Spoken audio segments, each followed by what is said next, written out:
Okay, so in this section, we're going to look at probable causes for the test not scoring accurately. Now, this could be extraordinarily confusing.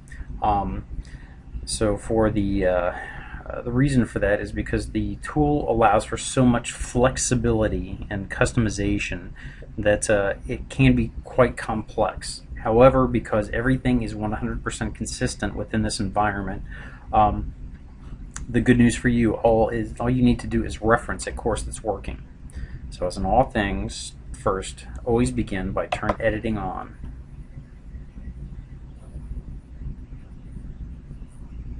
Now when I select turn editing on, I want to head down to settings and I want to get down to grades, because if you have a discrepancy during testing and you've noticed that the discrepancy, this is the bird's eye view where you'll be able to see all of the activities, but notice how these are kind of strewn across this particular view. I'm going to show you how to categorize everything so that they fall under activities.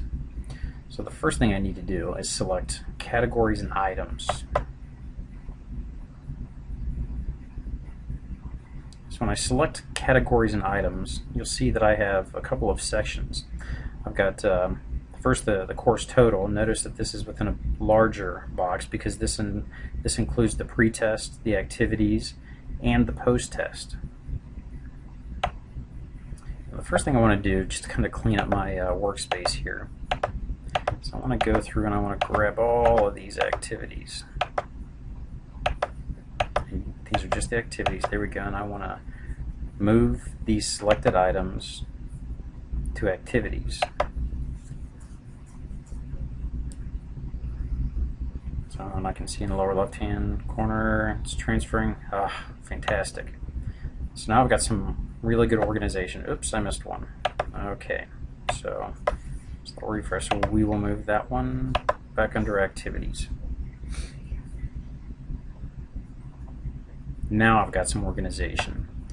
So now I've got everything organized by my pre-test. I can see all of the SCORM activities. Now the post-test.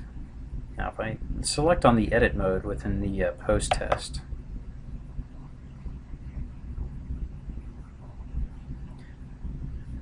you'll notice that I need 100% in order to pass.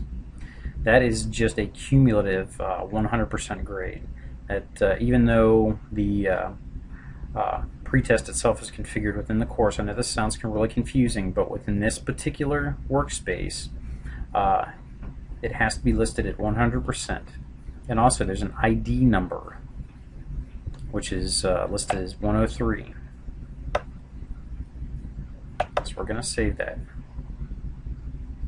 Because note, if that 100% is changed, that will skew all of your data, because all of that is actually configured within the course total. Okay, now if you end up with any scoring problems, odds are somebody's gone through and modified the primary grouping for post-test. So if I select on the pencil on post-test, I can now edit, and notice that show advanced is hidden. Now I always want to make sure that I'm keeping the highest grade. Notice that everything else is unchecked, and notice that there's also an ID number. Now if we notice that the maximum grade is 100% and the grade to pass is 80, so that's the maximum grade, which is 100%, and the grade to pass is 80. So that's where that is calculated.